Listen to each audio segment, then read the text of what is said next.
Sir ధన్యవాదాలండి. ఆంధ్రప్రదేశ్ ముఖ్యమంత్రి నారా చంద్రబాబు నాయుడు గారికి నా పక్షాన నా కుటుంబ పక్షాన ధన్యవాదాలు సార్. మరి నేను కోరుకున్న నా ఆశ, మొదటి ఆశ మిమ్ములను, లోకేష్ గారిని, కళ్యాణ్ గారిని అసెంబ్లీలో చూడాలని నా కళ్ళు 1000 కళ్ళతో ఎదురు చూశాను సార్. నా కోరిక నెరవేరింది, చాలా సంతోషంగా ఉన్నాను. అదేవిధంగా మీరు ఎన్నికల్లో ప్రకటన చేసిన రీతిగా మరి ఈరోజు పెన్షన్ల కార్యక్రమం మరి తాడేపల్లి మండలం పెనుమాక గ్రామంలో చాలా పండుగ వాతావరణం మేము చూస్తుంటే ఎంత పండుగ ఉందంటే ఆనందంగా ఉంది సార్. మీరు పెంచినటువంటి పెన్షన్లు గత ప్రభుత్వము మరి మీరు మా బాబు సాధారణ బాబు, మరి ఆ పిల్లోడికి సరిగ్గా మైండ్ ఉండదు బాబు. అయితే 2018లో మీరు ఎన్నిక చేశారు సార్ పెన్షన్ బాబుకి 3000. అదే పెన్షన్ ని అసలు మరి గడిచిన ప్రభుత్వం రూపాయి కూడా పెంచలేదు, అదే విధంగా ఉంది. అయితే ఇప్పుడు మీరు వచ్చి దానిని 6000 చేశారు, దాన్ని మాకెంతో సంతోషంగా ఉంది సార్. అదే విధంగా మరి గడిచిన ఏప్రిల్ మరి మే జూన్ నెలలో మరి వితంతులకు మరి వీళ్ళకి వృద్ధులకు మీరు ఇచ్చేటువంటి పెన్షన్ 4000 ప్లస్ నెలకొక 1000 చొప్పున 3000, 7000 రూపాయలు ఇస్తున్నారు. చాలా సంతోషం సార్.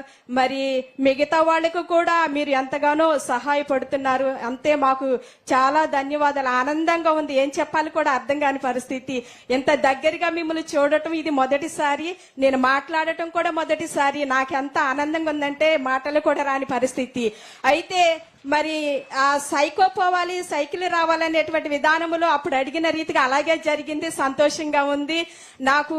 మరి మీరు వయసుకి సంబంధం లేకుండా మీరు చేసినటువంటి త్యాగము ఎంతో గొప్పది సార్.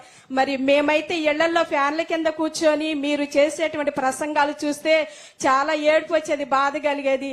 అదొకటను సార్. నాకు మరి జగను సిద్ధం సభలో చెప్పాడు ఏమనంటే, మరలా మన ప్రభుత్వమే వస్తుంది, మరలా మనమే మళ్ళీ గెలుస్తాము, మనకే ఇదంతా, అయితే ఇక్కడ రాజధాని ఉండదు, విశాఖపట్నం మారుతుంది అన్నప్పుడు నేను రోజంతా ఏడ్చాను సార్.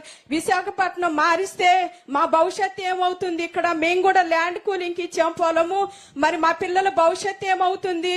ఈ రాజధాని తరలిపోతే, అమరావతి రాజధానిగా లేకపోతే ఏమవుతాం మేమంతా అని నేను ఏడ్చాను సార్. అదే విధంగా ప్రతిదినము మీకు కొరకు మరి అధికారుల కొరకు మీ కొరకు నేను ప్రార్థన చేస్తూ ఉంటాను. మీకు మంచి ఆరోగ్యం ఇవ్వాలని దేవుడు, మీరు బాగుండాలి, మంచి పరిపాలన కావాలని ఆశిస్తున్నాను సార్. అదే విధంగా మరి గత ప్రభుత్వం చేసినటువంటి విధానములో ఆరోగ్యశ్రీ పథకం కూడా మరి సరిగ్గా కొనసాగలేదు. ఇదిగో ఇక్కడ ఈ అధికారి దగ్గరికి వెళితే ఏం చెబుతున్నారంటే, మీకు చక్కగానే ఉంటుంది పొమ్మ చూసుకుంటారని చెబుతున్నారు, కానీ అక్కడికి వెళ్తే సరిగ్గా పని చేయట్లేదు, మీకు ఆరోగ్యశ్రీ అందట్లేదు, ఇది చెల్లదు అని చెబుతున్నారు. అలాంటి పరిస్థితిలో అసలు చాలా బాధపడేటువంటి విధానంలో గడిచిన ప్రభుత్వము మేము అనుభవించినటువంటి కష్టాలు, బాధలు మాట్లాడుతుంటే ఎక్కడ చూసినా గొడవలు, తగాదులు, ఏది మాట్లాడాలన్నా ఇరుగు పొరుగు వారితో మాట్లాడాలన్నా ఆ ప్రభుత్వం వారు చూసి చూడనట్టు మాట్లాడతాం, తగాదులు, గొడవలు సార్. అయినా కూడా సర్దుకుపోయి మీరు రావాలని సంతోషంతో, మీరు రావాలని ఆనందంతో కోరుకున్నాము. అదే రీతిగా మీరు వచ్చారు సార్, చాలా ఆనందము. నా పేరు పద్మ సార్, నెమలకంటి, మా బాబు రాజేష్. అయితే నువ్వేం చేస్తావమ్మా? నేను హౌస్ వైఫ్ నే సార్. ఇంట్లో ఎవరు ఉంటారు?